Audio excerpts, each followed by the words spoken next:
उस रात मेरे सपने में एक प्रकाशमान प्राणी प्रकट हुआ। कुछ लोग कहते हैं कि वह देवताओं का देव था, तो कुछ उसे संरक्षक आत्मा मानते हैं।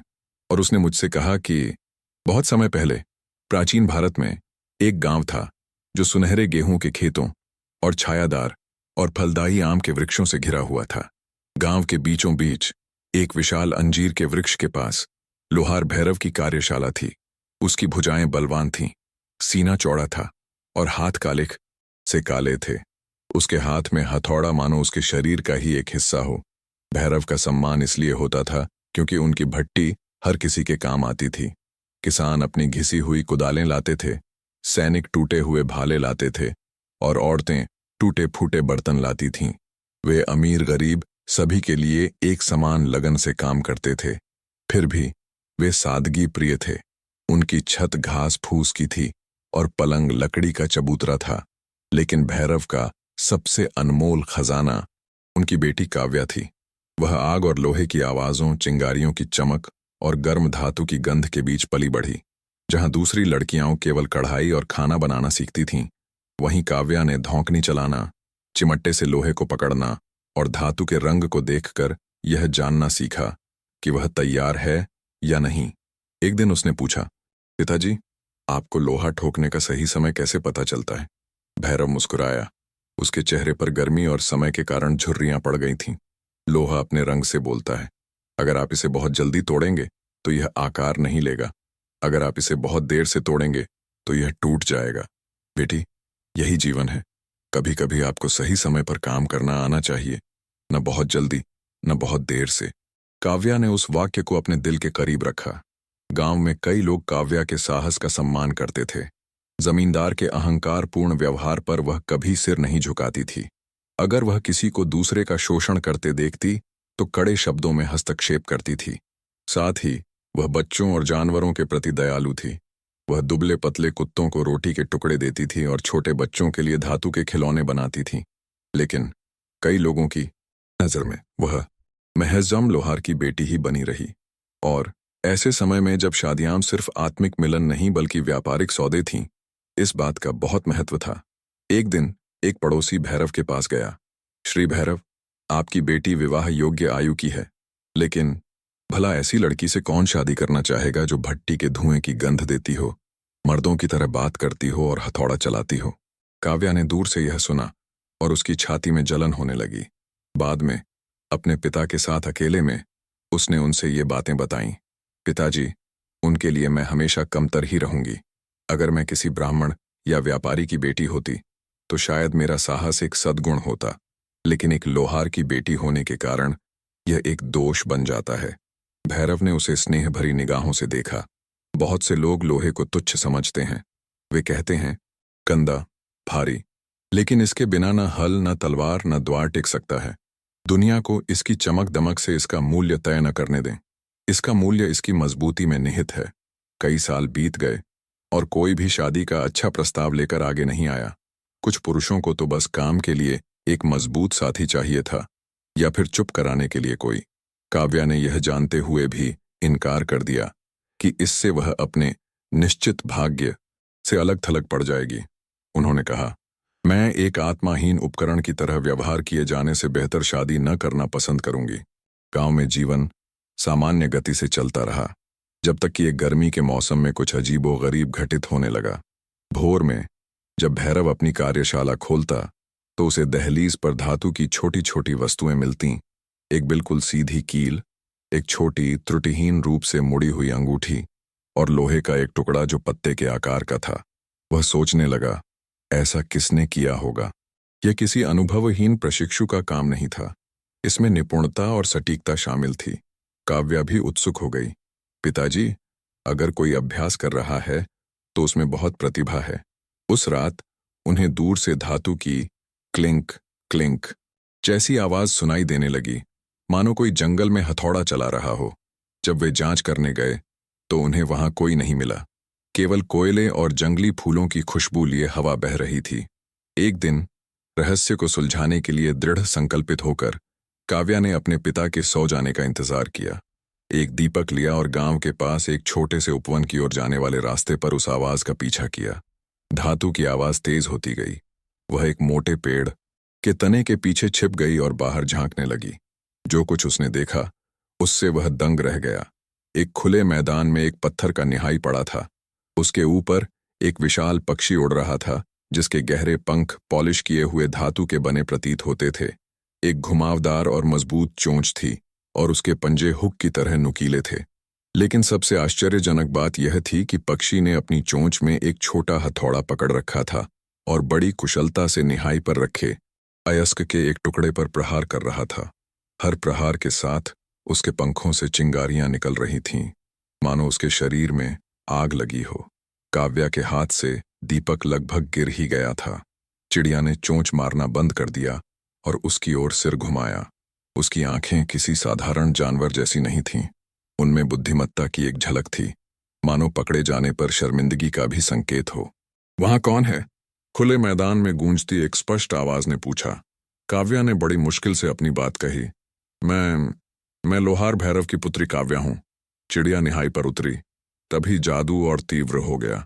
एक हल्की हवा चली, प्रकाश की धूल उड़ने लगी और धीरे धीरे चिड़िया का रूप बदलने लगा। पंख सिकुड़ गए, पंख आपस में जुड़ गए, पंजे हाथों में बदल गए। कुछ ही पलों में काव्या के सामने एक युवक खड़ा था, दुबला पतला लेकिन दृढ़, सांवली त्वचा और तांबे के तार से बंधे लंबे बालों वाला। उसके चेहरे पर गरिमा थी, पर कोई आभूषण नहीं था। वह अब भी हथौड़ा पकड़े हुए था, लेकिन अब अपने हाथ से। मुझे और सावधान रहना चाहिए था, उसने थोड़ी झिझक के साथ कहा। मुझे आज इंसानों की नजरों में आने की उम्मीद नहीं थी। इस घटना के बावजूद काव्या शांत बनी रही। क्या तुम किसी प्रकार के राक्षस हो, कोई दानव जो रात में लोहा गढ़ता है? वह हंसा। उसकी हंसी ने वातावरण में व्याप्त तनाव को कुछ हद तक कम कर दिया। मैं कोई दानव नहीं हूं। मुझ पर एक ही समय में श्राप और आशीर्वाद दोनों थे। वह चट्टान पर बैठ गया और गहरी सांस ली। मेरा नाम अरविंद है। मेरा जन्म एक दूसरे गांव में हुआ था। मैं भी तुम्हारी तरह एक लोहार का बेटा हूं। बचपन से ही मुझे धातु का काम करने का हुनर था, बिल्कुल तुम्हारे पिता की तरह। लेकिन मैंने घमंड में आकर एक बहुत बड़ी गलती कर दी। अरविंद ने आगे कहा, मुझे लगता था कि इस क्षेत्र में कोई भी लोहे का काम मुझसे बेहतर नहीं कर सकता। एक दिन एक बुजुर्ग यात्री एक बेहतरीन ढंग से तराशा हुआ धातु का टुकड़ा लेकर आया और बोला, दूर के एक गांव में एक लोहार है जिसका काम तुम्हारे काम को घटिया बना देता है। सीखने के बजाय मैं ईर्ष्या से भर गया। मैंने उस बूढ़े आदमी के बारे में कठोर बातें कहीं। फिर अकेले में मैंने देवताओं से प्रार्थना की, अगर मुझसे बेहतर कोई है तो वह मुझे साबित करके दिखाए। उस रात मेरे सपने में एक प्रकाशमान प्राणी प्रकट हुआ। कुछ लोग उसे शिल्पकला का देवता कहते हैं, तो कुछ संरक्षक आत्मा। उसने मुझसे कहा, तुम्हारा अहंकार उस लोहे से भी कठोर है जिसे तुम पीटते हो। यदि तुम सच्ची कला का ज्ञान प्राप्त करना चाहते हो तो तुम्हें अपना आधा जीवन एक लोहार पक्षी बनकर बिताना होगा, अपना मानवीय चेहरा दिखाने में असमर्थ, जब तक कि तुम न केवल धातु को बल्कि अपने हृदय को भी वश में करना न सीख लो। मैं अपनी पीठ पर पंखों के साथ जागा। तब से मैं एक पक्षी और एक मनुष्य के रूप के बीच जीवन व्यतीत कर रहा हूं, अपनी कला को निखारने का प्रयास कर रहा हूं। काव्या मंत्रमुग्ध होकर सुन रही थी। तो आपने ही वो बेहतरीन चीजें हमारे दरवाजे पर छोड़ी थीं? वह शर्मा गया। मैंने सोचा कि मैं दूर से देखकर आपके पिता से कुछ सीख सकता हूं और किसी तरह अपनी बनाई हुई कोई चीज छोड़कर जाना धन्यवाद कहने का एक तरीका होगा। उसे अपने सीने में एक अजीब सी गर्माहट महसूस हुई। एक शापित लोहार जो पक्षी के रूप में था, उसके पिता के काम की प्रशंसा कर रहा था, दूर से ही उसका सम्मान कर रहा था। वह गांव के उन सभी पुरुषों से अलग था जिन्हें वह जानती थी, जो हमेशा सीना फुलाकर आते थे। काव्या ने धातु का एक टुकड़ा उठाते हुए कहा, तुम बहुत अच्छा काम करती हो, कई लोगों से बेहतर, लेकिन फिर भी मैं आजादी से नहीं जी सकता। अरविंद ने आह भरी। मैं केवल थोड़े समय के लिए रात में लोगों की नजरों से दूर रहकर ही मानव रूप धारण कर सकता हूं। अगर मुझे बार बार देखा गया तो श्राप और भी गंभीर हो सकता है। कम से कम मैंने तो यही समझा है। उस रात के बाद से काव्या उस खुले मैदान में लौटने लगी। वहीं अरविंद भी जब भी संभव होता मानव रूप में प्रकट होने लगा।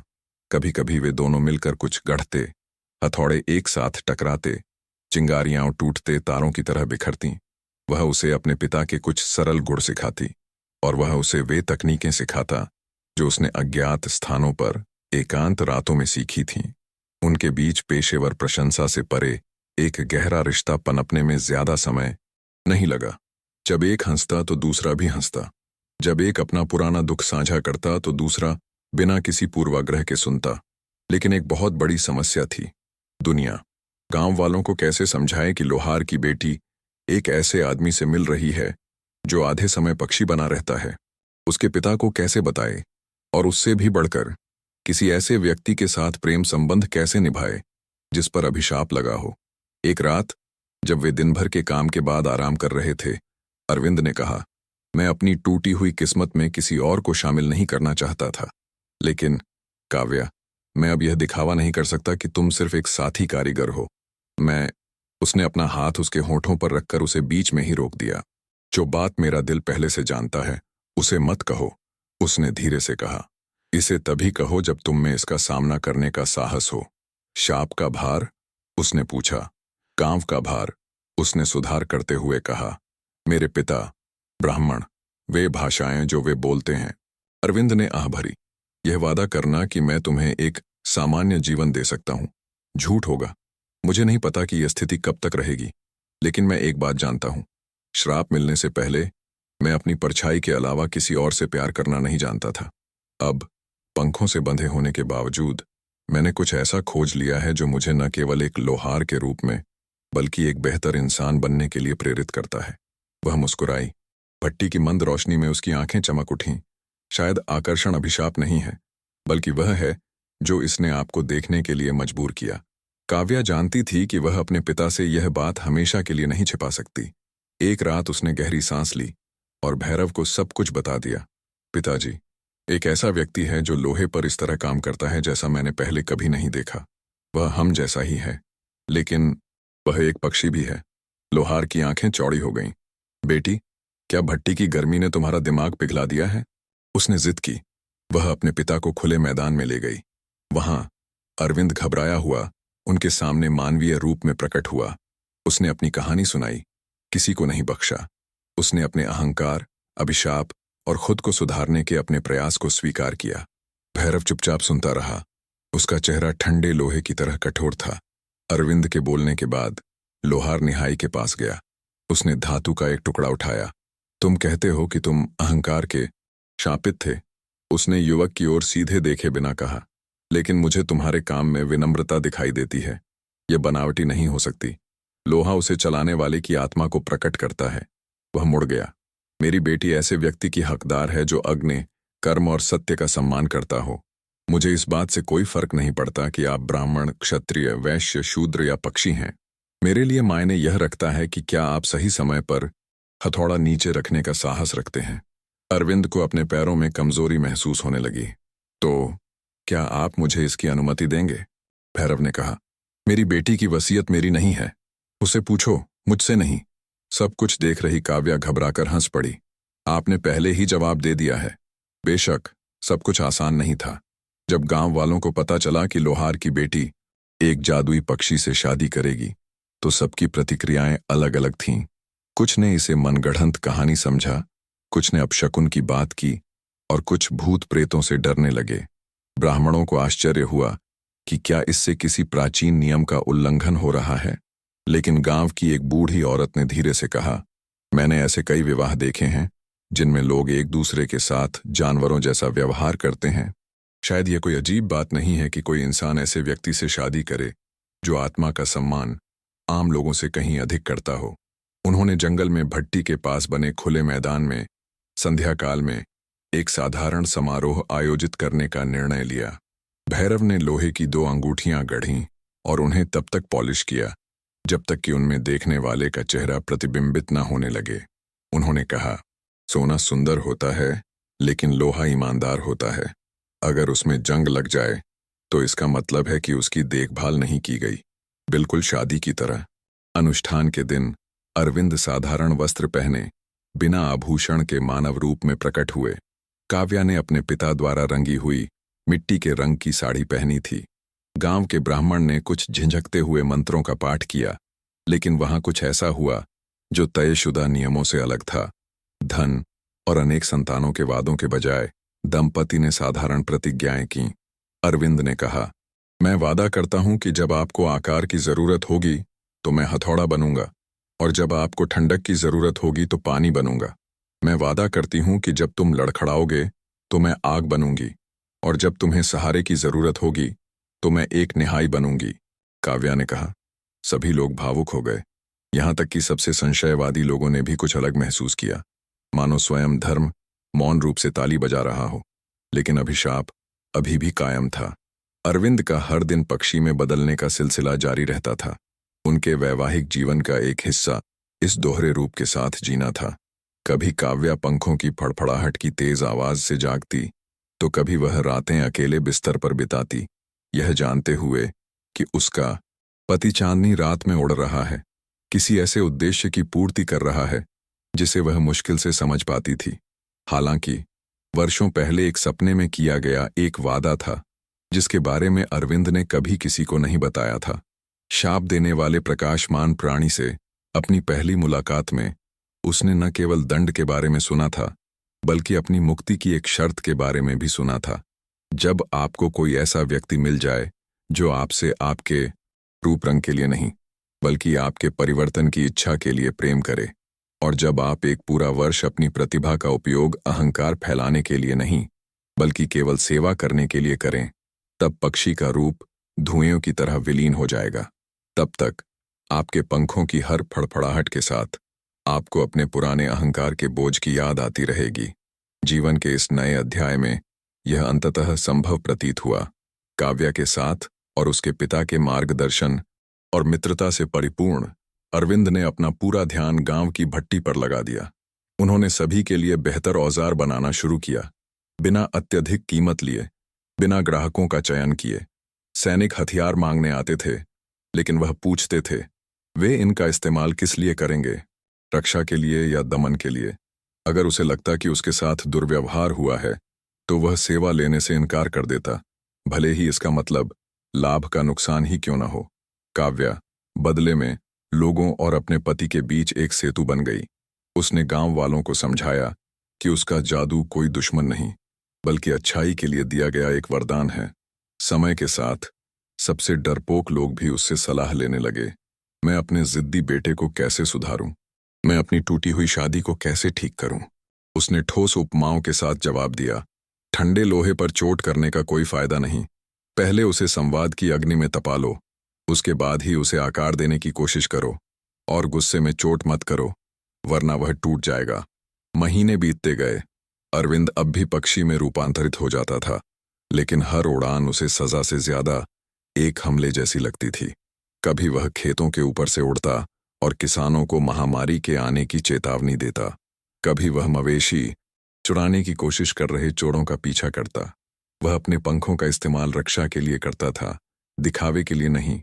उनकी शादी की पहली सालगिरह की रात कुछ अलग ही हुआ। अरविंद भट्टी पर अकेले एक वस्तु को अंतिम रूप दे रहा था। अचानक उसे वहीं जानी पहचानी झुनझुनी महसूस हुई। उसका शरीर पक्षी में बदलने को बेताब था। उसने हमेशा की तरह खिंचाव की उम्मीद में अपनी आंखें बंद कर लीं, लेकिन कुछ नहीं हुआ। उसने अपनी आंखें खोलीं। उसके हाथ अभी भी इंसानी थे। उसने अपनी पीठ पर नजर डाली, पंख नहीं थे। उसने जानबूझकर अपने पुराने गौरव को याद करने की कोशिश की, मानो वह अभिशाप को उकसाना चाहता हो। कुछ नहीं हुआ। काव्या पानी लेकर कार्यशाला में दाखिल हुई। उसने देखा कि उसका पति वहां खड़ा हंस भी रहा था और रो भी रहा था। वहां क्या था? उसने कहानी सुनाई। शायद, उसने हल्की मुस्कान के साथ कहा, देवताओं ने जीवन के लोहे पर प्रहार करने के आपके नए तरीके को स्वीकार कर लिया है। भैरव को जब इस बात का पता चला तो उसने बस इतना ही कहा, धैर्यपूर्वक हथौड़े से हथौड़ा चलाने पर कठोरतम लोहा भी झुक जाता है, और सच्चे परिश्रम के आगे सबसे जिद्दी अभिशाप भी थम जाता है। गांव ने न केवल एक बुरे दौर के अंत का जश्न मनाया, बल्कि इस बात की पुष्टि भी की कि सम्मान और सेवा पर आधारित विवाह वास्तव में भाग्य बदल सकता है। जो लोग पहले लोहार की बेटी का मजाक उड़ाते थे, अब वे उसके और अरविंद के सामने गंभीर समस्याएं खड़ी करने लगे। वे नाम से नहीं, बल्कि अपने उदाहरण से एक आदर्श दंपत्ति बन गए।